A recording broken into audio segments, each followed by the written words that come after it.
How to send voice recordings in Messenger. Hello everyone, welcome back to our channel. So let's dive right in without wasting any time.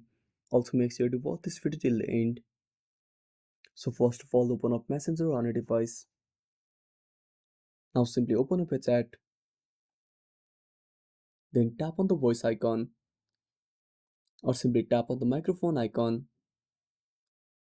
then tap on while using the app. Now once you're done, simply tap on the send icon at the bottom right corner. Now the next method is go back to the home screen. Now open up your recorder application. Now keep holding the recording you want to share. Then tap on share at the bottom left corner. Now select Messenger. Now give the permission. Now select the chat.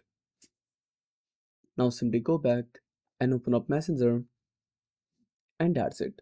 Thanks for watching. Make sure to subscribe our channel and hit the bell icon. See you in the next video.